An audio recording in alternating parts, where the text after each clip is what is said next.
Ça vous ennuie d'en mettre une sur votre vitrine, la disparition de mon chien? Oui. Merci beaucoup. Je peux faire de même ou pas? Oui, bien sûr. C'est gentil. Merci, Merci. pour elle. Merci. À Bréconte-Robert, cela fait 8 jours que Lessie, un petit cocker de 3 mois, a disparu. Bonjour. On nous a enlevé notre petite Lessie. Du coup, je voulais vous demander s'il était possible de laisser une petite affiche des fois que vous la croisez. Je ne l'ai pas vue. Voilà. Je peux vous en donner une aussi, madame? Une petite chienne? Ouais, elle a tout juste 3 mois. Oui. T'es où? Elle est tatouée dans la zone commerciale de Brie, en fait, lundi matin dernier. Elle s'est échappée et 5 minutes d'inattention, elle a été enlevée. Écoutez, il n'y a pas de problème, ça va être affiché. Je vous remercie beaucoup. Voilà. Merci, au revoir. Lessie a été enlevée en pleine rue par une automobiliste. Marie a appelé tous les vétérinaires de la région, prévenu les fourrières animales, sans résultat. On va le retrouver. Merci.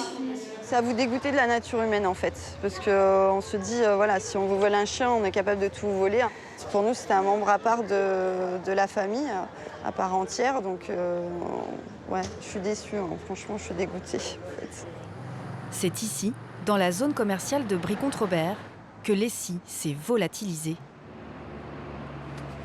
Marie est gérante dans un magasin de beauté. Je sais plus si tu prends du sucre ou pas, alors... Oh, t'es mignonne. Elle avait pris l'habitude de garder la chienne avec elle dans la boutique. Grâce aux caméras de surveillance, Marie a compris comment Lessie avait échappé à sa vigilance. En fait, ça me fait mal à chaque fois que j'en vois les images. La petite Lessie est là. Donc Lessie vient de sortir. On la voit, elle est là. Elle déambule. Elle va arriver ici, là. Comme à son habitude. On va y avoir tous les clients du magasin. Voilà, elle est là. Et elle se faufile. Lessie s'enfuit du magasin à 10h44. Grâce au témoignage de la vendeuse du magasin d'en face, Marie a pu reconstituer les circonstances de son enlèvement. Elle est sortie par là et elle a voulu traverser. Et le véhicule qui était derrière, donc un monospace type bleu clair, bleu ciel, conduit par une femme, est sortie de son véhicule. Je pense qu'elle a dû aller voir si la chienne était blessée ou quoi, la caresser et l'emmener. C'est tout ce que je sais. Depuis ce jour, Marie est obsédée par les voitures bleues. Ça, c'est typiquement le véhicule suspect, quoi. Elle a d'abord cru que la mystérieuse femme allait lui ramener Lessie, qui est identifiée par un tatouage. Mais toujours aucune nouvelle. Je m'en veux d'avoir été distraite. Je m'en veux d'avoir laissé la porte ouverte. Je m'en veux parce que mon fils m'en veut aussi. Hein, il est très triste. Puis je m'étais hyper attachée à elle, finalement. Je pensais pas que ça me ferait ça, hein, je vous dis franchement. Cette chienne, Marie l'avait achetée avant tout pour son fils. Lucas? Et ça a été la dictée ce matin? Ouais, j'ai eu tout bon. On y va, bonhomme? Salut, bonne... Divorcée, Marie vit avec son garçon de 8 ans. T'en prends une? Lucas passe beaucoup de temps seul à la maison, car sa mère travaille 50 heures par semaine. Lessie lui tenait compagnie. On fait toutes les petites boîtes aux lettres, là, tu vois? Non, Bon, tu viens avec moi, alors, viens. je veux pas accrocher les affiches. Depuis la disparition de Lessie, Marie peine à remonter le moral de son fils. Tu crois qu'on va la retrouver? Non. Pourquoi tu crois pas? Bah parce que c'est un vol. Bon, mais des fois, on retrouve les voleurs. Non. Si maman, elle mène l'enquête et qu'elle trouve la plaque, t'imagines? On ira la chercher, tous les deux. Ouais. Tu viendras avec moi? Ouais. Bon, je vais retourner au magasin. Je vais te laisser, d'accord? Je pense qu'au fond de lui, il aimerait bien qu'on la retrouve, même s'il me dit qu'il y croit pas. Et j'aimerais bien pouvoir la retrouver, ne serait-ce que pour voir le sourire et la joie sur son visage, quoi. J'ai tout réussi. Marie va remuer ciel et terre pour retrouver sa petite chienne. On me dit Comme elle, plus de 30 000 personnes déclarent chaque année la disparition d'un animal domestique. Certaines sont victimes de réseaux très organisés. À Calac, en Bretagne, Patrick Morin subit des vols à répétition. Elliot. Allez. Cet éleveur d'épagnols bretons est reconnu pour son savoir-faire. Regardez là, je le fais avancer. Dès que j'avance, le chien avance. Dès que j'arrête, il arrête. C'est magnifique. Hop, magnifique, l'oiseau, l'oiseau. Patrick Morin vend des chiens de chasse d'exception qu'il dresse lui-même. c'est beau, hein. Le plus beau, c'est quand même ça. C'est pas de tuer du gibier. Pour moi, hein. L'éleveur a été victime de sa réputation. En 9 mois, son chenil a été cambriolé 5 fois. Le dernier vol a été le plus important. J'ai vu qu'il y avait un gros problème. Alors je me suis rué dans la maternité. Et quand j'ai vu que la mère des petits n'était pas là, je me suis rué donc, sur le couvercle du toit. Et les petits chiots étaient là, recroquevillés sur eux-mêmes. Ils étaient anxieux, terrorisés, parce qu'on leur avait volé leur maman. Jiwal, sa meilleure reproductrice, et 7 petits chiots lui sont dérobés ce jour-là. Les petits chiots ont une valeur de 900 € les mâles et de 1300 € les femelles. Ça, c'est mathématique. Mais le gros problème, c'est la mère, qui est un prototype de sélection. Le préjudice est estimé à plus de 40 000 €. En 9 mois, Patrick s'est fait voler 22 chiens. Il a porté plainte à la gendarmerie de Callac. Où est-ce qu'on en est Bon, on a la vidéo, ça ne donne pas d'identification. On pouvait agrandir au niveau des plaques. Malheureusement, la définition est insuffisante. La seule piste dont disposent les gendarmes, c'est une vidéosurveillance du dernier cambriolage. Mais les voleurs ont pris soin de ne laisser aucune trace. Ils sont bottés, portent une cotte de travail, gantés et cagoulés, on voit juste la fente des yeux. Ce sont des gens qui sont préparés. Après, c'est tout le problème quand on est de l'autre côté de la barrière, comme moi. Derrière, on rame. On rame parfois, mais on a l'avantage de ramer longtemps. Eh bien, je vous remercie pour tout ce que vous faites. Merci, c'est un plaisir. La plupart des plaintes pour vol de chiens est classée sans suite, faute de preuves. Alors Patrick a transformé son chenil en forteresse. Cadenas, barbelés, vidéosurveillance, détecteur de présence. J'ai dépensé en minimum 50 000 € pour me défendre entre tout. Là, la dernière fois, j'ai fait une tranchée ici, et puis donc j'ai mis un grillage, et le chien de défense, il peut se balader tout autour, quoi, pour sécuriser les maternités. Pareil, j'ai un gardien dans le studio, là, qui a également donc 2 chiens de défense à sa disposition avec lui. C'est un vrai bunker, votre élevage, maman. C'est de la folie. C'est de la folie. Les gens qui viennent me voir, mais monsieur Morin, qu'est-ce qui se passe? Qu'est-ce qui se passe dans mon établissement? On s'est acharné contre vous, c'est pas possible. Mais c'est vrai qu'on s'est acharné contre moi. Pour Patrick Morin, le préjudice n'est pas seulement financier. Eh les petits chiens! Il ne décolère pas, car ses chiots ont bien failli mourir. Je suis un petit peu transformé en nounou. Et puis je suis certain que ces petits chiens, je vais en faire des cracks, quoi. J'ai eu un malfaux la sauver, la petite. Regardez un petit peu la taille qu'elle a. Regardez son frère. Mes petits chiens, pour moi, c'est mon oxygène. Et puis je leur en veux beaucoup. Qui me laissent des petits chiots qui risquent de mourir sans leur mère, sans scrupules. Mais c'est des assassins. Pas possible, ça. Hein, mignon? Les animaux domestiques ne sont pas les seules victimes des trafiquants. Les espèces sauvages font aussi l'objet d'un commerce illicite, générant plus de 20 milliards € par an. C'est le 4e trafic mondial, après la drogue, la contrefaçon et le trafic d'êtres humains. En France, le chardonneret est une cible méconnue. Pourtant, ce joli passereau est une espèce protégée, vendue jusqu'à 150 € en toute illégalité. Chaque année, les trafiquants en capturent des milliers dans la campagne française. Nous sommes dans la banlieue de Tours, au bureau de l'ONCFS, l'Office national de la chasse et de la faune sauvage, la police de l'environnement. Aujourd'hui, premier objectif, une personne qui détient dans le centre de Tours à minima un chardonneret. Stéphane Loyau et Franck Déré ont repéré un trafic de chardonneret dans la région. Ils essaient de déterminer combien de personnes sont impliquées. Il y a un réseau, on va l'appeler comme ça, c'est un réseau de capture, de revente. Aujourd'hui, l'objectif est de déterminer cette toile d'araignée au mois de septembre, de les prendre en flagrant délit de capture sur le terrain. On y va ? Ce matin, les inspecteurs de l'ONCFS visent un objectif secondaire. Un informateur leur a signalé la présence d'un chardonneret sur un balcon, à une adresse inconnue de leur service. Oui. Oui, bonjour madame, je suis de la police de l'environnement et je souhaiterais vous rencontrer madame. Je vous en prie, allez-y. Merci. On a vu que vous aviez des oiseaux, un oiseau. Oui. Voilà, et on vient pour cet oiseau dans un premier Ah temps. bon. Dans un premier temps. Oui, ben, il n'est même pas en français, il est portugais. Il est portugais. Il est là. Il est là, votre oiseau. Ouais. D'accord. Voilà. Alors, cet oiseau, il n'a pas de bague. Non, il n'a pas de bague, il a été attrapé par mon beau-frère. Et il l'a attrapé où? Au Portugal, comme vous Portugal. dites. Ah oui. Donc, balcon, non. La femme paraît surprise. Vous avez d'autres cages? Non, Non, du tout. non. D'accord. Chez nous, au Portugal, la police, elle ne viendra pas chercher quelqu'un qui a une chardonneret chez lui. Vous saviez que vous étiez dans l'illégalité? Non. Là, actuellement, cet oiseau n'est pas bagué, n'a rien qui peut nous prétendre que cet oiseau est d'une origine légale et d'un élevage. Il ne peut pas être détenu dans telles conditions. La détention de cet oiseau protégé est passible d'1 an de prison et 15 000 € d'amende. La propriétaire sera convoquée au tribunal. On n'a pas affaire à une tête de réseau trafiquante, mais il faut toujours être prudent.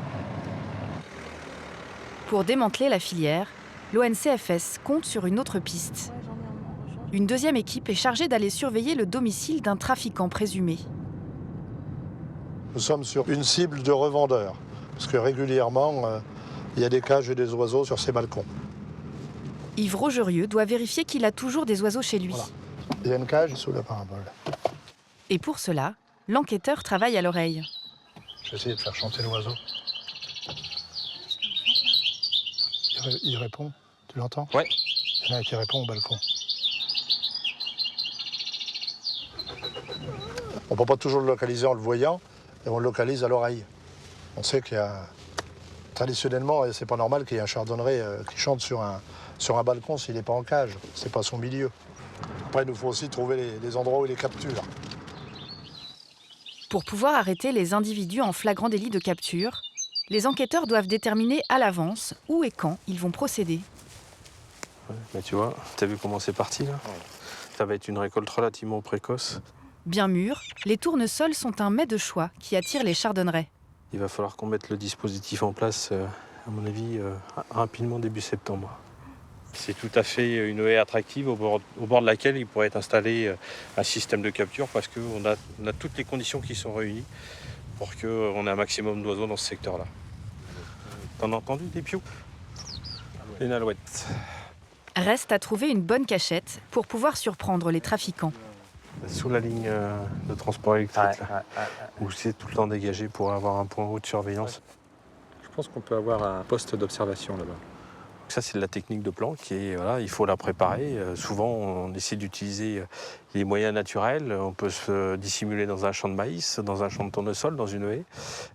Là, on est dans une plaine qu'on veut observer dans toute sa longueur. C'est toujours compliqué parce qu'il faut voir sans être vu. Les policiers de l'environnement ne lésinent pas sur les moyens, car en France, la population de chardonnerets a diminué de moitié en 10 ans. Ce sont des oiseaux fragiles qui viennent ici pour se reproduire. Et si ce trafic lucratif prend de plus en plus d'ampleur, inévitablement, les populations de ces passereaux seront mises à mal à un moment ou à un autre. La vente illicite d'espèces vivantes a explosé depuis l'avènement d'Internet. Sur les sites de petites annonces, des chardonnerets, mais aussi des serpents, des scorpions. Et bien sûr, des chats et des chiens par milliers. 80% des animaux de compagnie sont vendus via le web. Pour lutter contre ce commerce parfois illégal, la SPA a créé il y a 20 ans une cellule de 6 enquêteurs. Bonjour. Bonjour. Julien Soubiron, enchanté. Merci. C'est un ancien gendarme, Julien Soubiron, qui la dirige. Je vous avais contacté par rapport à une expérience que j'ai eue cet été, en début juillet. Tous les jours, il reçoit des signalements, vols, disparitions inquiétantes, ventes illégales. Aujourd'hui, Hélène lui fait part d'une étrange découverte. Elle a acheté un chaton à une femme via un site d'annonces entre particuliers. L'animal était malade et la vendeuse lui a paru suspecte. J'ai recherché et j'ai vu qu'il y avait d'autres chatons qui pouvaient être d'elle aussi, mais avec d'autres pseudos. En 2 mois, la jeune femme a répertorié plus de 40 annonces de chats vendues entre 100 et 900 € par une femme qui prétend pourtant n'avoir eu qu'une seule portée. Celui-là, c'est un classique, là, c'est un de ses préférés. Il était né le 3 mai sur cette annonce. Il est né le 18 mai sur cette annonce. Sur celle-là, il est né le 8 juin. Et sur celle-là, il est né le 28 juin. C'est un peu fantaisiste, hein. On passe de chaton angora le 18 août au chaton bleu russe angora le 30 août. Pour le vendre un peu plus cher, on va donner une race un peu plus prestigieuse. Et on voit que ça passe de 680 € à 800 € en l'espace de 15 jours, quoi. C'est forcément différentes races. La vendeuse ne propose que des animaux croisés avec des chats de race à des prix exorbitants.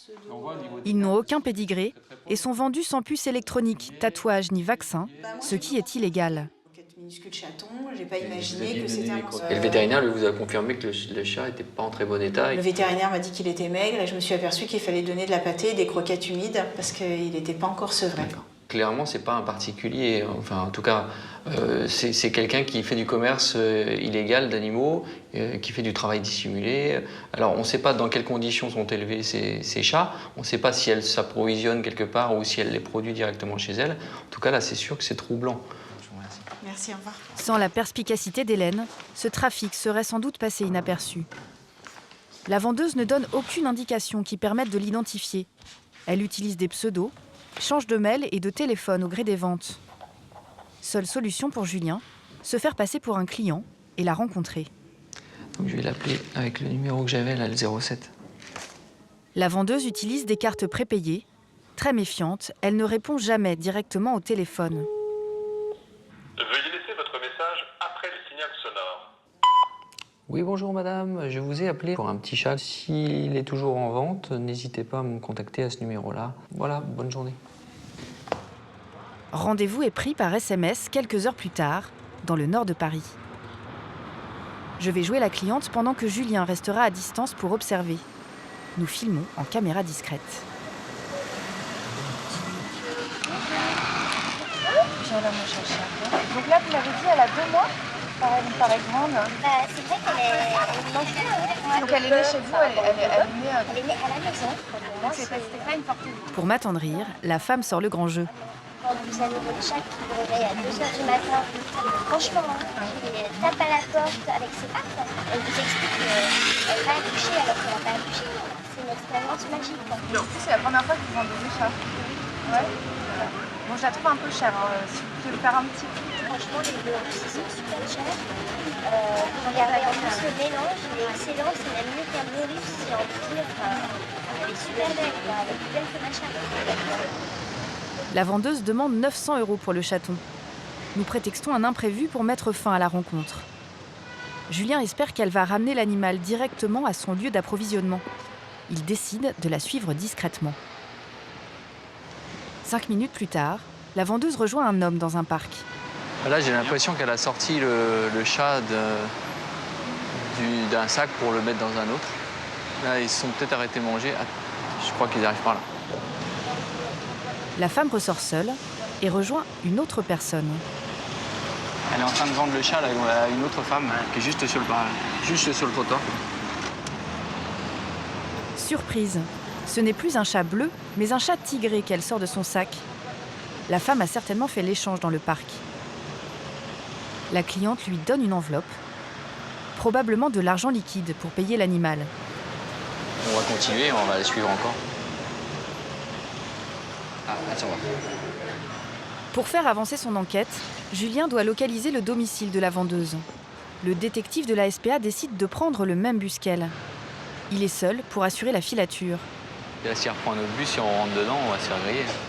À tout moment, il peut se faire repérer. Dans quelques instants, l'enquêteur de la SPA va mettre au jour un réseau très organisé. Là, je pense qu'on arrive à proximité de son domicile. Elle va y rentrer là.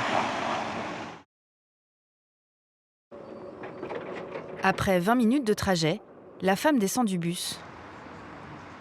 Là, je pense qu'on arrive à proximité de son domicile, mais bon, sans en être certain, parce que elle a l'air d'être assez méfiante. On va essayer d'y avancer un peu.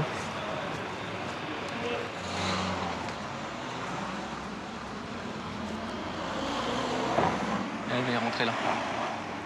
Dans le truc vert, là, à droite.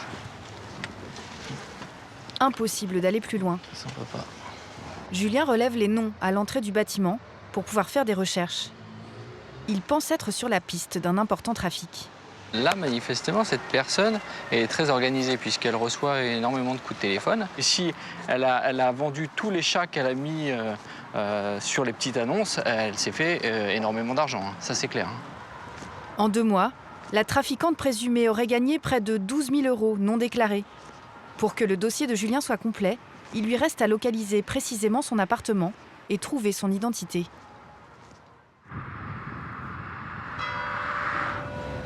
À Brie-Comte-Robert. Coucou. Salut. Cela fait maintenant 2 semaines que Marie recherche sa petite chienne volée. Est-ce que tu as reçu ton courrier? J'ai pas été voir. Tu peux regarder, s'il te plaît? Toujours sans nouvelles, elle a décidé de passer à la vitesse supérieure. Ah, je vais voir. J'ai fait un truc un peu démentiel. J'ai cassé ma tirelire et j'ai fait appel à une société de distribution. Et j'ai distribué la fiche de Lessie dans 30 000 boîtes pour avoir un témoignage et une description plus précise de la personne qui a enlevé notre Lessie. En plus de l'argent dépensé pour les affiches, Marie est prête à payer celui qui lui ramènera son chien.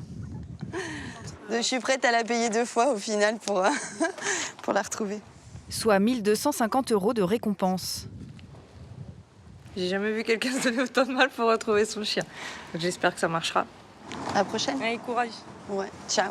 Cet après-midi, Marie rencontre la vendeuse témoin du vol pour qu'elle lui donne une description plus précise du véhicule de la ravisseuse. Salut, on va regarder quelques photos. Oui. Hein?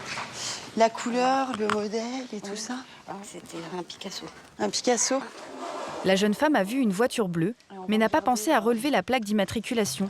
Je vais aller sur Internet. Marie espère malgré tout la retrouver. Le modèle Picasso. En ayant une identification beaucoup plus précise, je pourrais me rendre au supermarché, qui est juste là à 200 mètres, qui lui a des caméras extérieures qui donnent sur son parking, et auquel cas, zoomer éventuellement sur la plaque et pouvoir me rendre à l'adresse du propriétaire du véhicule. Déjà, si tu me précises si c'est un ancien modèle ou un nouveau modèle, j'espère que tu as la mémoire encore fraîche, quoi. Tu vois, celui-ci, c'est plutôt nouveau modèle, quoi. C'est ça. Donc, c'est l'ancien modèle, en fait. Pour la couleur. Avec le soleil, ça faisait comme ça, mais pour moi, ça fait clair. Donc, c'est plutôt comme ça? Voilà, c'était cette couleur-là. Un Picasso ancien modèle, plutôt cette couleur-là. Oui. Pour récupérer la vidéosurveillance, Marie a pris rendez-vous avec la responsable du supermarché voisin. J'ai peur qu'elle me dise non, en fait. J'ai peur de pas... Même si elle me dit oui, j'ai peur de rien voir sur les caméras. Mais soudain, la jeune femme est arrêtée dans son élan. En fait, j'ai vu un Picasso qui vient de se garer là sur le parking de l'animalerie qui est juste à côté de chez nous. Bon, a priori, c'est conduit par une femme. Regardez déjà s'il y a des poils de chien dans la voiture. Ah oui. Je pense que c'est un petit cocker américain, ça, plutôt. Fausse joie, alors. Non, fausse joie, ouais. Marie prend en photo toutes les voitures suspectes qu'elle croise. Elle espère que la vidéosurveillance lui permettra de mieux cibler ses recherches. Encore faut-il récupérer les bandes. C'est très compliqué, hein, sans l'autorisation de mon siège. Mais moi, j'ai peur d'aller me connecter sur les caméras sans leur accord. Vous leur avez expliqué le cas? J'ai expliqué le cas. Ce que je vais faire, c'est que je vais refaire une demande par mail. Ouais. J'essaie de faire le nécessaire. C'est gentil. D'accord? Merci beaucoup. Merci à vous. Je m'en doutais qu'elle allait me dire non, en fait. Donc il y aurait un délit de fuite majeur ou un kidnapping d'enfant, ce serait pareil, quoi. Ça rallonge d'autant, voilà. Le temps presse, car les images de vidéosurveillance seront bientôt détruites. Lors de son enquête, Marie a aussi découvert des groupes d'entraide pour les personnes ayant perdu leur animal. Par exemple, la page Pet Alert relaye pour chaque département les avis de recherche et les annonces d'animaux trouvés. Marie y a posté la photo de Lessie. Et là, on voit qu'il y a déjà 339 j'aime et 1459 partages. Ce qui est beaucoup, hein. Et je suis assez impressionnée du nombre d'animaux qui disparaissent, en fait. Je me dis, c'est vraiment énorme. La jeune femme épluche aussi les petites annonces en ligne. C'est pas Lessie, hein. Pas du tout le même regard. Son chien pourrait très bien y être vendu pour quelques centaines d'euros. Je me dis, voilà, si c'est un trafic, quel qu'il soit, elle peut être n'importe où, finalement. Mais c'est voilà, c'est chercher quand même une aiguille dans une boule de foin, quoi. Je me laisse 3 semaines. Si au bout de 3 semaines, j'ai pas de nouvelles, c'est que vraiment c'est foutu, quoi. Voilà, je passe mes soirées à faire ça, quoi.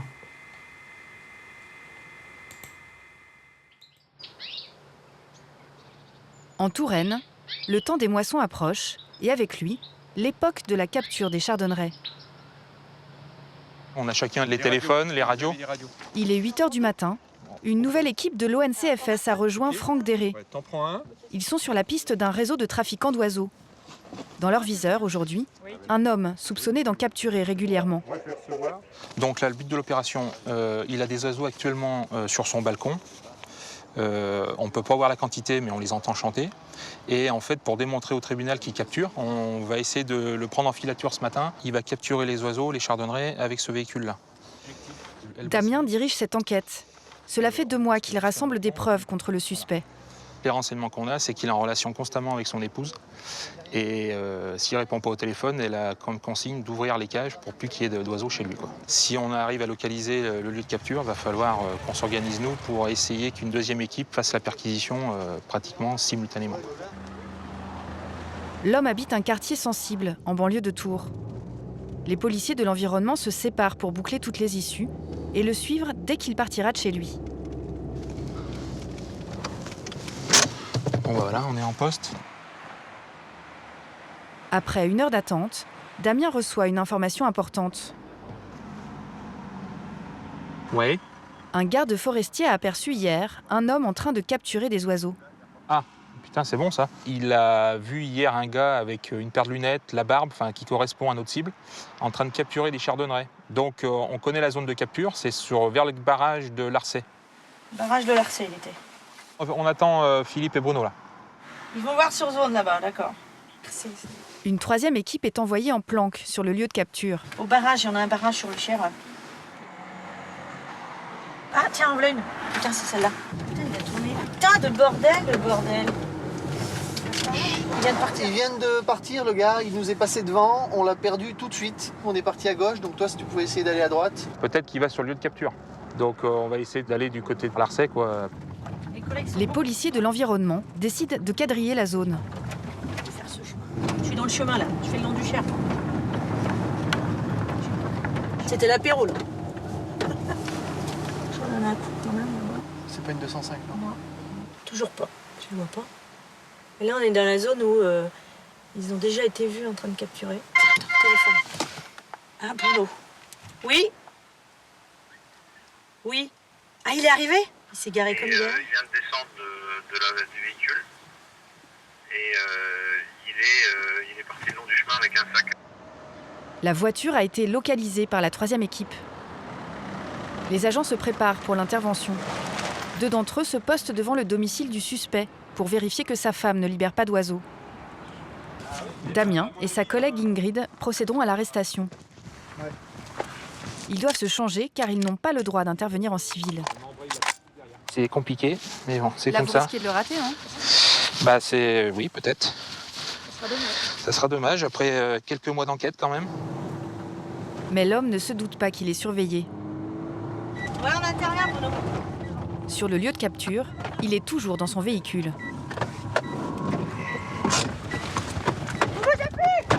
Arrête-toi! Arrête-toi! Arrête-toi! Tu sors ou quoi là? On peut régler ça vite fait si tu sors. À moins que tu ailles partir à la nage. Tu sors ta planque. Ok, ben on en a pour un moment, on va rester au sud.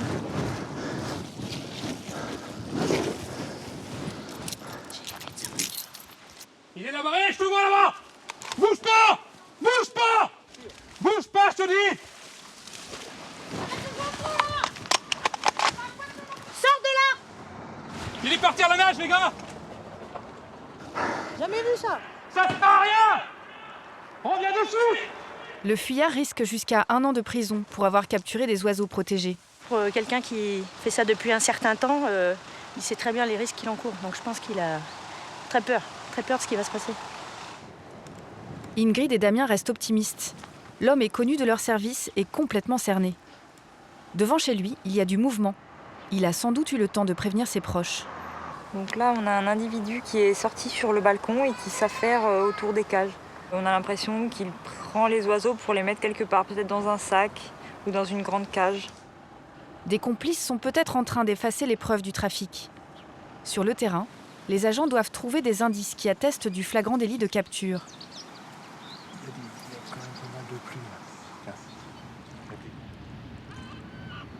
Plus un animal est rare, plus il est convoité. Et certains n'hésitent pas à posséder une bête sauvage, voire dangereuse, quitte à en payer le prix. Nous sommes dans le sud de la France, à Poussan, près de Montpellier. Anthony Crapet est un maçon de 34 ans. Cet amoureux des fauves a caché un lion dans son jardin pendant 8 mois. Aujourd'hui, il ne lui reste que des souvenirs. Allez. Allez, comme il se frotte la tête et tout, il se régale. Allez. J'aime pas que le poulet, j'aime les câlins aussi. Oh oui, mon bébé. Oui, je dis du pas. Oui, chez mon bébé. Dans les pattes, non. Non, Siam. Avec tes pattes, t'es dangereux. Allez. Ça me fait mal, je vous jure, j'ai envie de pleurer. Siam est un jeune lion de 14 mois, encore très joueur. Anthony le considère presque comme un animal de compagnie classique. Les pattes, ça suffit. Allez. Et ça vous arrivait de le sortir alors de sa cage? Ouais, je l'ai sorti de la cage. Ouais.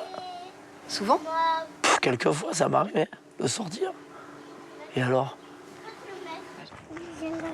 Anthony affirme avoir reçu Siam en cadeau par une connaissance dans le monde du cirque. Le maçon avait prévu d'investir plus de 10 000 € pour lui aménager un espace dans son jardin. Donc là où il y avait la cage de Siam, c'est une cage de 12 mètres carrés qui était aux normes pour Siam. Ça, c'est le tout à l'égout. On avait prévu une fosse septique pour lui aux normes, avec sa loge de 12 mètres carrés. Et ça devait être tout clôturé à 3,50 mètres ici, et son espace de 70 mètres carrés. La norme! C'est qui a tiré? Le rêve d'Anthony s'est écroulé il y a 4 jours seulement, quand un de ses voisins l'a dénoncé aux autorités. Quand on arrivait chez moi, il y avait les forces de l'ordre, avec les fusils à pompe. Ils étaient tous, ils étaient motivés. Hein. Et j'ai compris que c'était pour Siam. Hein. Et j'ai pété les plombs. Paniqué à l'idée de perdre son lion, Anthony s'était alors confié à un journal local. Alors que je vous parle, je me tirerai une balle dans la tête en plein direct. Lundi, si on me l'enlève. Devant tout le monde, je me tire une balle dans la tête. Ça, vous pouvez le marquer. Parce que ça, je le ferai. Et j'ai des couilles. Et je le ferai. Je me tirerai une balle dans la tête. Et ils auront ma mort sur leur conscience. C'est tout. 3 jours après cette vidéo, nous sommes devant la propriété, au moment où le félin est sur le point d'être confisqué. Anthony a été placé en garde à vue pour permettre aux autorités de procéder à la saisie du lion. Il faut que le lion soit quand même au calme. À ce moment-là, je vous demanderai de vous écarter. Les services vétérinaires ont décidé de confier l'animal à la fondation 30 millions d'amis. La personne pensait bien faire en hébergeant santé animale, en lui donnant à manger. Il pensait vraiment s'en occuper au mieux. Donc il faut gérer à la fois la psychologie de ce monsieur et puis l'animal lui-même qui, par définition, est un animal dangereux. La détention d'un animal dangereux n'est autorisée qu'à des conditions très strictes. Il faut obtenir une autorisation d'ouverture d'établissement et passer un certificat de capacité. Les vétérinaires endorment Siam et lui insèrent une puce électronique, une sorte de carte d'identité. Répertorié dans un fichier national, il sera à l'abri des trafics. Mercedes, la femme d'Anthony, assiste impuissante au départ de son animal. Je l'ai eu petit, bébé, donc c'est moi qui l'ai élevé jusqu'à présent. Et du coup, vous allez faire quoi maintenant? Me battre pour pouvoir le récupérer. La famille connaissait les risques qu'elle encourait en accueillant ce lion illégalement. Oui, je t'appelle pour te donner des nouvelles. Eh ben écoute, apparemment il est toujours en garde à vue, mais bon, il voulait me mettre le trafic sur le dos. Mercedes avait commencé les démarches pour se régulariser. C'est quoi alors ça? La demande de capacité. Donc c'est un dossier à monter qui doit faire plus d'une centaine de pages en 10 exemplaires. Parce que ça part à plusieurs organismes. Donc vous voyez déjà la complexité. Pour pouvoir faire ça, il fallait suivre une formation d'auxiliaire de santé animale. Mais ce genre d'autorisation n'est donné qu'au compte-gouttes. Il y a peu de chances que la famille récupère Siam un jour. Non. Après plus de 30 heures en garde à vue, Anthony Crapet rentre chez lui. Y'a papa! Ils sont mes bébés, mes petits fauves. Il risque jusqu'à 1 an de prison pour la détention illégale d'une espèce sauvage. David! Il a fallu que je le cède à 30 millions d'amis parce que, bon, on m'a dit, t'as pas le choix, ils ont porté plainte contre toi, t'as 30 millions d'amis sur ton dos. Ça fait un poids quand même, hein, sur l'autre dos. Si Anthony a dû laisser partir Siam, il n'a pas renoncé à son rêve pour autant. Après, je ne veux pas être illégal, mais en toute honnêteté, si j'aurais voulu en avoir un autre, même aujourd'hui, à l'instant même, je peux. Je le sais que je peux. Le problème, c'est que ça rugit beaucoup. Et on ne peut pas le cacher dans un placard. Il existe en effet des animaux bien plus discrets, détenus illégalement par de nombreux particuliers. En France, les nouveaux animaux de compagnie sont très à la mode. Là, c'est taille adulte. Pour alimenter ce juteux marché, 38 millions d'animaux seraient prélevés chaque année dans leur milieu naturel. Trop mimi. T'as vu, chouchou? Leur commerce est aujourd'hui très réglementé. Les mygales, par exemple, sont considérés comme des animaux dangereux. Impossible d'en détenir ne serait-ce qu'une sans certificat de capacité. Pourtant, on en trouve régulièrement sur les sites de petites annonces. 100 €, 50 €, 200 €. Ces vendeurs respectent-ils la législation? Nous choisissons une annonce a priori rassurante, une petite mygale à 23 €. Oui, bonjour. Je voulais savoir si cette espèce-là était adaptée à des débutants parce que en fait, j'en ai jamais eu. Pour débutants, oui, ce sont des espèces qui ne sont pas déconseillées. D'accord.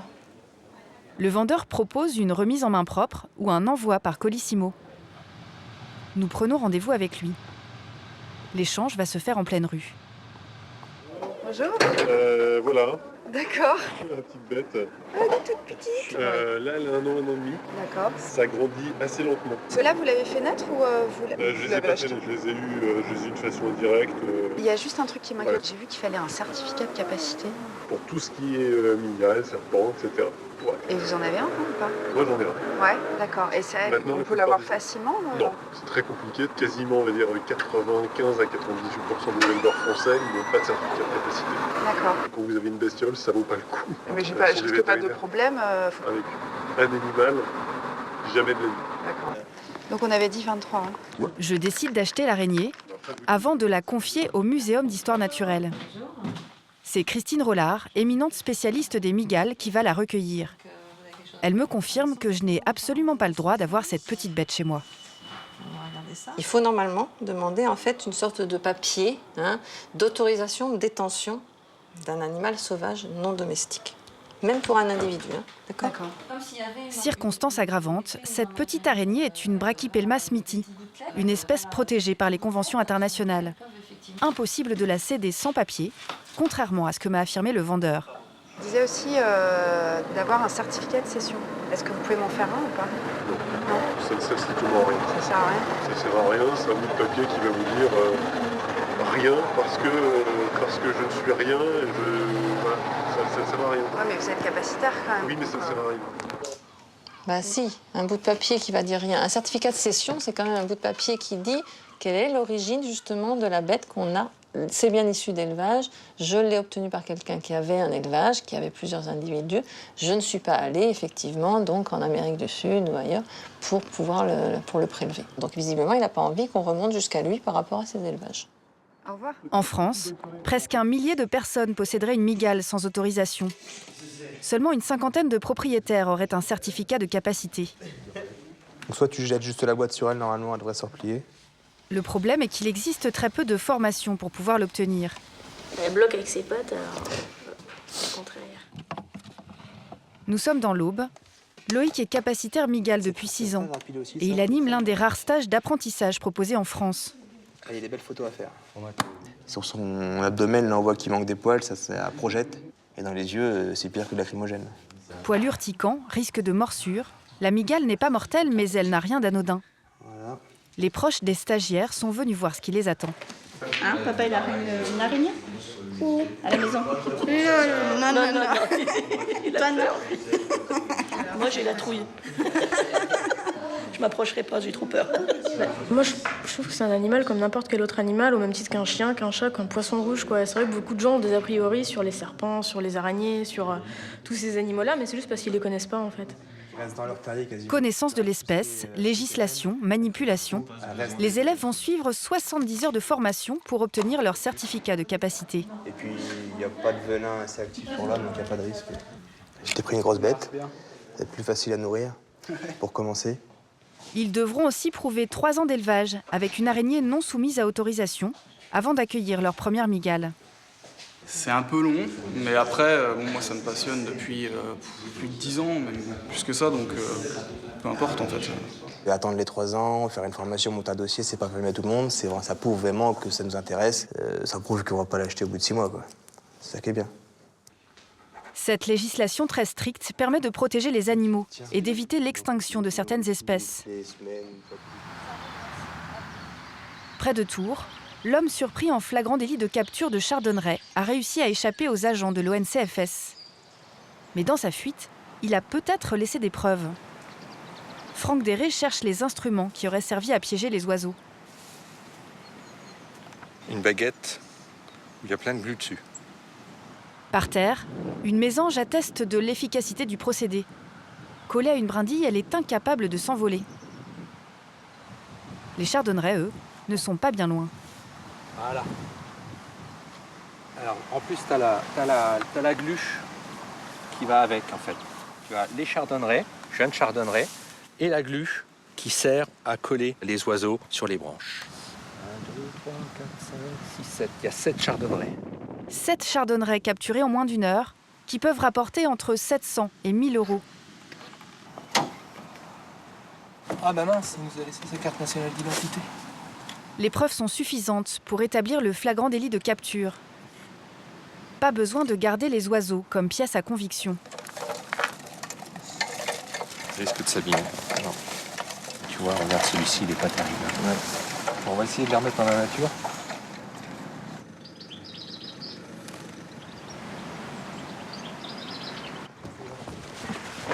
Ingrid et Damien vont maintenant perquisitionner le domicile du fuyard. Votre mari, moi je vais vous dire où il était ce matin. Oui. Il capturait des oiseaux, madame. L'homme est-il un trafiquant à grande échelle ou un simple amateur d'oiseaux qui aurait paniqué? Dans quelques minutes, l'enquête des policiers de l'environnement va prendre une autre tournure. Ça, c'est des plumes de chardonneret, madame. D'accord. Dans la banlieue de Tours, les inspecteurs de l'environnement ont demandé le renfort de la police pour effectuer une perquisition chez un trafiquant d'oiseaux présumé. Pris en flagrant délit de capture, l'homme est en fuite. Il a peut-être demandé à son épouse de l'aider à effacer des preuves. Bonjour madame, c'est la police de l'environnement. On vient faire une perquisition chez vous, madame. L'épouse du suspect n'a pas l'air très surprise. Votre mari, c'est un passionné d'oiseaux. Oui, je sais. Sur le balcon, qu'est-ce que vous avez? On a des canaris, mais on a tous vendus avant de partir en vacances. Ah, d'accord. Je suis sur le balcon. Oui, bien sûr. Ah bah dis donc, il y en a de la cage. Sur le balcon, les agents découvrent une énorme batterie avec 32 compartiments vides. Ça c'est tout frais, ça. Et on a des plumes qui ne correspondent pas à des plumes de canari. Là, moi, je suis catégorique, ça, c'est des plumes de chardonneret. Regardez, madame. Ça, c'est pas des plumes de canari, je vous dis tout de suite. Je sais pas du tout, monsieur. Les fientes fraîches, les oiseaux étaient là ce matin. Donc arrêtez de nous prendre pour n'importe quoi. D'accord. Vous me dites ce que vous voulez, madame. Moi, je vous dis. Ça, c'est des plumes de chardonneret, madame. D'accord. Les oiseaux ont disparu, mais il reste peut-être d'autres preuves de leur détention. Rien ne nous sera épargné. Dans la buanderie, de nombreuses cages ont été entreposées. Là encore, aucun chardonneret. Dans le réfrigérateur, par contre... Ah. Tiens, bah l'autre, madame, ou pas, parce que là... Comment? Tiens, demain. On vient là. Vous appelez ça canari, c'est ça le canari? Je sais pas ce que c'est, moi, d'habitude, ce que je vois, c'est pas ceux-là qui sont chez moi. Ah, il y en a un deuxième. Oui, mais je vous jure que je savais pas. Oui, arrêtez de jurer depuis ce matin, vous jurez. Là, on trouve des chardonnerets d'avant de congélateur et vous savez pas. Il y a peut-être un filon derrière. On vend des oiseaux vivants, mais on peut aussi en vendre des oiseaux. Hein. On continue la chambre? On peut la caler là-dessus. Des graines. C'est vraiment le chardonneret. Ah, d'accord. Ah, de la colle. De la colle est là. Ah, tiens donc. Ça, c'est intéressant. Ouais, tiens. Ça, c'est un filet. Des filets, de la colle, des pièges. L'homme n'est pas un débutant en matière de capture. L'examen de la cave va le confirmer. Bien, alors ça recommence. Ça, dis donc, il y a du matos. Il y a du matos, mon petit gars. Très bien organisé. Il y a tout ce qu'il faut. Encore du matériel de capture, bien de ça. Là, on est vraiment tombé sur le gros, parce qu'on va estimer à peu près pour combien il y en a de matériel déjà, et il y en a pour une certaine somme. Plus après, les oiseaux qui détiennent quelque part pour l'instant. Un petit peu déçu quand même, parce qu'on aurait bien aimé trouver les oiseaux. Bon, à mon avis, ils ont été placés en dépôt chez quelqu'un d'autre. Rien que dans cette cage, le suspect pouvait détenir pour 3 200 € de chardonneret. Une source de revenus potentielle non négligeable. Bonne prise, on espère qu'on n'en reverra pas une autre comme ça. Si ça peut calmer les autres, ceux qui essayent d'en faire de la capture, et bien ma foi. L'épouse du trafiquant est placée en garde à vue. Bonne surprise pour les agents de l'ONCFS, le suspect a fini par se rendre. Ils seront interrogés séparément. C'est tout sur le balcon, les cages, ou pas? On va bien voir s'il veut nous dire un peu à quoi servaient les oiseaux, qu'est-ce qu'ils en faisaient, on verra bien. Mais je pense que c'est mal engagé. Le prévenu a refusé catégoriquement la présence de notre caméra. Son épouse, elle, affirme n'avoir rien à cacher. Elle a demandé l'assistance d'un avocat. Est-ce que vous êtes capable d'identifier ces oiseaux? Non, je connais pas. C'est pas des canaris pour vous, ça? Pour moi, c'est un oiseau, je sais pas du tout ce que c'est. La jeune femme ignore encore qu'elle a été filmée derrière sa fenêtre pendant qu'un homme vidait les cages de son balcon. Vous reconnaissez la personne, là? Bah oui. D'accord. Donc vous êtes quand même venu voir pendant qu'il est en train de se baisser? Bah, je suis passée quand même. Donc là, vous le voyez, là? Tenez, vous êtes là, vous êtes là. Vous le voyez, là? Et vous savez pas ce qu'il fait? Non, par contre, j'ai pas attention. Vous avez pas fait attention? Ah d'accord. Monsieur le procureur, il aura tout ça. Alors, quand on est devant le balcon et qu'on voit pas ce qui se passe, moi je vous crois guère. La jeune femme ne lâche rien. Ingrid et Damien se rejoignent à l'extérieur pour confronter les versions des époux. Au départ, on pensait qu'il allait tout nier en bloc et finalement, il reconnaît la capture. Donc, c'est déjà pas mal. Là, par contre, il se bloque vraiment sur la détention des oiseaux chez lui. Elle est peut-être sur le point de craquer un moment, puis... Ouais. Lui, non, en détention, non, surtout pas. Donc, il veut pas qu'on parle de trafic. Surtout pas. C'est pas un trafiquant, mais bon. Par contre, ceux qui capturent, c'est dans quel but? Il l'a pas dit encore? Voilà. Il l'a pas dit. Voilà. Les deux prévenus seront convoqués au tribunal dans 3 mois. Malgré l'ampleur du trafic présumé, ils risquent au plus 1 an de prison et 15 000 € d'amende, la même peine qu'un simple détenteur de chardonneret. Il est clair qu'en France, il faut mieux faire du trafic d'espèces protégées que du trafic de stupéfiants ou du recel de vol. Sauf si on arrive à matérialiser la bande organisée, où là, c'est 150 000 € d'amende et 7 ans de prison. Mais bon, il faut amener de l'eau au moulin. Reste un espoir pour Ingrid et Damien. Retrouver les oiseaux disparus et les personnes qui les ont cachés pour prouver l'existence d'un réseau. Dans quelques jours, ils espèrent interpeller un complice du trafiquant présumé. En région parisienne, Julien Soubiron continue d'accumuler les preuves contre la trafiquante présumée de chats. Il a réussi à retrouver l'acheteuse que nous avions filmée dans le nord de Paris. Le petit chat, il est là? Bien sûr, il est là. Son témoignage va permettre d'étoffer le dossier qui sera transmis à la police. Xanax? La jeune femme a dépensé 400 € pour s'offrir ce petit chat croisé bengale. Déjà, c'est une bonne nouvelle, il est en bonne santé. Bon, le seul truc, c'est que c'est pas du tout un croisé bengale. Hein. J'ai halluciné complètement que vous me disiez que c'était une escroc. Mais vraiment, elle est tellement passe-partout, elle fait tellement, justement, mère de famille, tellement banale. Ouais. Pourtant, grâce à son enquête, Julien Soubiron a pu établir que la femme a déposé plus de 300 annonces en 3 mois et changé 95 fois de téléphone. Une des premières et après elle les revend. J'ai jamais vu quelqu'un prendre autant de précautions pour la vente de chats. Hein. Pourtant, j'ai un petit peu d'expérience dans le domaine. 95 téléphones en 3-4 mois, c'est la première fois que je vois ça. Ça m'intéresse parce que là, je vois le... Alors là, j'ai choisi c'est que elle. Wow. Tout ça, c'est en faisant des recherches. Si j'avais su tomber là-dedans, c'est fou. Ouais, c'est con. Européen. C'est exactement la photo de mon chat. 100. Ouais, d'accord. C'est impressionnant. Le nombre de chatons, c'est ça surtout. D'où est-ce qu'ils viennent? La SPA a porté plainte contre la trafiquante, mais la police de Seine-Saint-Denis a des dossiers plus urgents à traiter. Alors Julien a décidé de leur faciliter le travail. En recoupant patiemment toutes les informations qu'il a récoltées sur l'escroc présumé, il a réussi à trouver son identité et même sa page Facebook. Ce qui est intéressant sur sa page, c'est qu'il y a un message donc le 27 janvier 2013 où elle indique qu'elle recherche des petits chatons à donner. Une partie des animaux qu'elle vend peut venir de la récupération auprès de différentes personnes sur Internet. Voilà, ça peut être une piste intéressante. Reste à trouver le lieu de stockage des animaux. En tapant le numéro de téléphone de la vendeuse dans un moteur de recherche, Julien est tombé sur une annonce de meubles. C'est le prétexte qu'il attendait.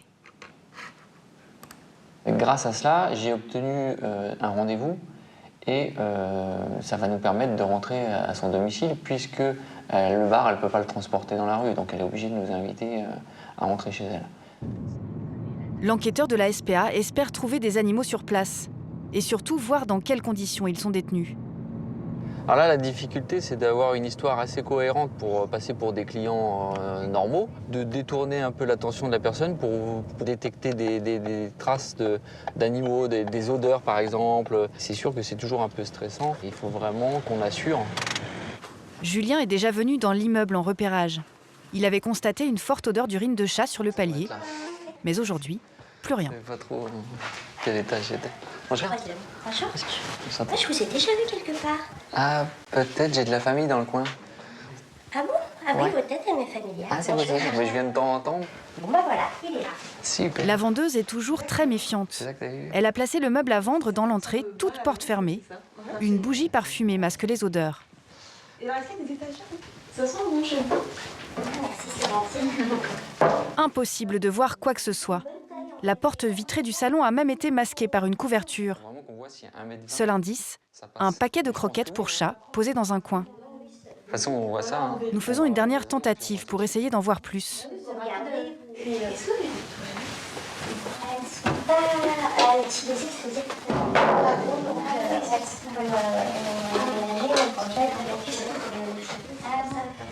Ouais, non, Ok.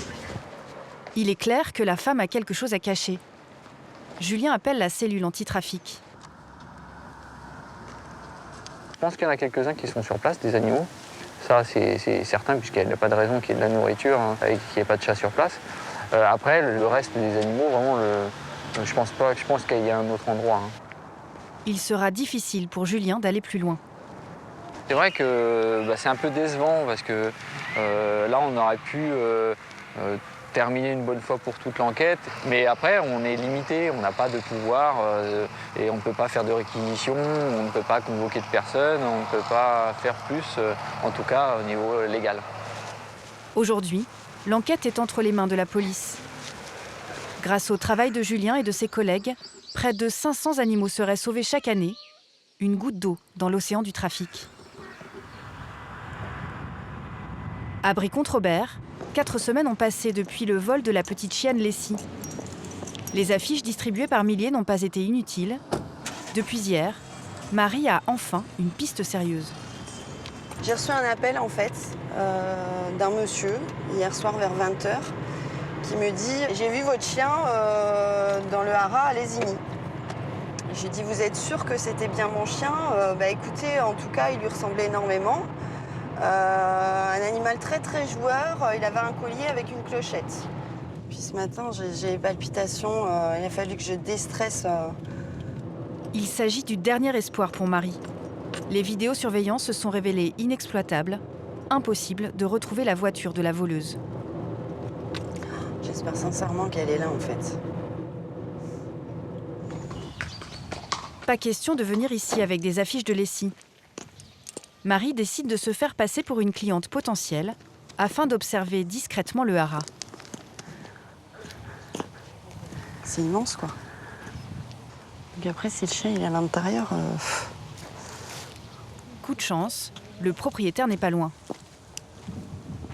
Bonjour. Oui, J'ai un petit garçon de 8 ans. Je voulais savoir si vous donniez des cours d'équitation pour les petits garçons. Non, en fait, on n'a que écurie de propriétaire. D'accord. Donc vous allez trouver ça ou à Maison Blanche de l'autre côté de Lésigny ou chez Benoît Gorat de la Jonchère. Bah, je vous remercie. Bon courage. Merci. Au revoir.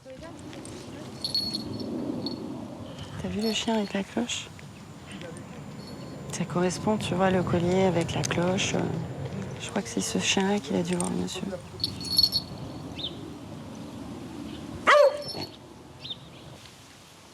C'est pas elle. C'est trop beau pour être vrai, quoi. Je crois qu'il faut que je lâche. En fait, ça me rend malade. Tellement d'obstination et ça me rend malade. De pas la retrouver. Il faut que je passe à autre chose. Sinon, c'est pas possible, quoi. Un chien perdu est retrouvé en moyenne au bout de 15 jours. Mais il arrive que des propriétaires récupèrent leur animal des mois, voire des années après. Quelques semaines plus tard, nous prenons des nouvelles de Marie. Une surprise nous attend. Il est où, Lucas? La maman a craqué et a racheté un nouveau cocker pour son fils. C'est le petit frère de Lessie. Ils ont le même papa, mais il a la même bouille et le même regard, quoi. Marie ne saura peut-être jamais ce qu'est devenue la petite Lessie, mais Lucas a enfin retrouvé sa joie de vivre. Pour Lucas, c'est bien. S'il a vraiment besoin d'avoir un petit compagnon, quoi. Quand je le vois heureux, je suis heureuse, hein, c'est normal, comme toutes les mamans. Sur les 30 000 chats et chiens déclarés perdus ou volés chaque année, moins de la moitié est retrouvée. En Touraine, un mois après l'arrestation d'un homme en flagrant délit de capture de chardonneret, les agents de l'ONCFS pensent avoir localisé un de ses complices. Ça chante dedans. On vient vous voir dans le cadre d'une enquête vous concernant relative à la détention et le transport d'espèces protégées du chardonneret en bande organisée. Voilà. Donc En bande organisée. Voilà. C'est-à-dire, On vous expliquera tout ça.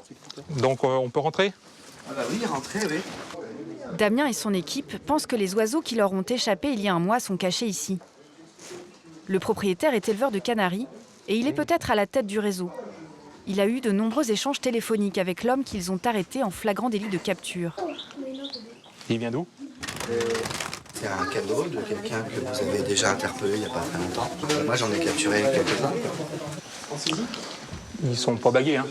Non, aucun. Dans la maison, 7 chardonnerets et un bouvreuil, tous d'origine illégale. L'homme semble être un passionné. Toute mon enfance, j'ai vu des chardonnerets, quoi. Donc j'ai appris la culture du chardonneret, le chant, l'élevage, etc. J'ai pas l'impression de faire de mal à grand monde. Je fais pas d'argent avec les oiseaux. C'est un plaisir, un vrai plaisir. Ce n'est pas tout à fait ce à quoi s'attendaient les enquêteurs. Pour vérifier si l'homme dit vrai, ils passent la maison au peigne fin. Livres de comptes, factures, classeurs. Le moindre carnet est observé à la loupe. Il y a des montants dessus, c'est quoi? Avec des horaires, c'est quoi? C'est la garde des filles. Ah d'accord. On cherche dans les répertoires, dans des agendas, des fois des rendez-vous, des noms que nous connaissons, qui pourraient ressortir. Et du coup, démontrer au tribunal qu'il y a la bande organisée. Pour l'instant, une chose est claire.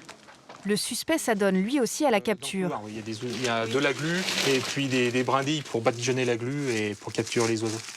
Et il utilise le même matériel que l'homme arrêté le mois dernier. Il y en a qui sont arrivés chez vous, les oiseaux, là? Ceux qui sont partis de chez monsieur machin, là. Ceux qui sont partis de chez monsieur. Bon, ça vous dit quelque chose, quand même? Il est venu. Enfin, vous êtes en contact. Plusieurs fois, oui. Monsieur aussi, vous connaissez? De toute façon, je connais les gens dont vous parlez, c'est sûr. Oui, bon. Donc, il faudra qu'on y vienne aussi, quoi. On va y venir. Hein? Ce père de famille fait-il vraiment partie d'un réseau de trafiquants? C'est quoi ça? Ça, c'est la dépendance de la maison. Donc, transformé en volière. Oui, en pièces d'élevage. Le suspect élève des canaris qu'il vend en toute légalité. Ah. Donc en chardonneret, il y en a 3 là et un de l'autre côté. Il pourrait en profiter pour vendre des chardonnerets sans autorisation. Une question, pourquoi ceux-là sont ici et les autres sont dans la maison? J'aurais bien aimé faire en sorte que ces oiseaux-là se reproduisent pour avoir des chardonnerets issus d'élevage, quoi. Une source de revenus potentiels non négligeable, surtout si l'éleveur croise les espèces. Le croisement d'oiseaux issus du milieu naturel, donc chardonneret, canari, c'est ce qu'on appelle des mutations.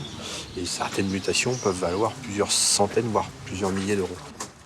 En tout, les enquêteurs saisissent 11 chardonnerets et un bouvreuil. Selon le propriétaire, un seul provient de l'homme arrêté un mois plus tôt. Il manque encore une bonne partie des oiseaux disparus. Peut-être que les oiseaux sont arrivés là et sont repartis quelques jours après. En tout cas, ils n'étaient pas là aujourd'hui.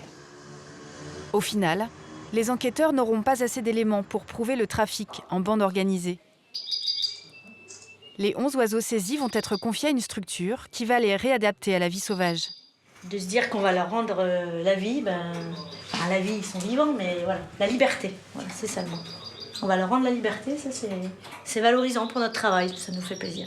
Et puis qu'on puisse ouvrir la cage, voilà. C'est la chanson de Pierre Perret, ça d'ailleurs, je cherchais. Ouvrez la cage aux oiseaux, ça va être ça. Hein. En France, depuis 3 ans, 1 millier de chardonnerets ont été libérés par les policiers de l'environnement.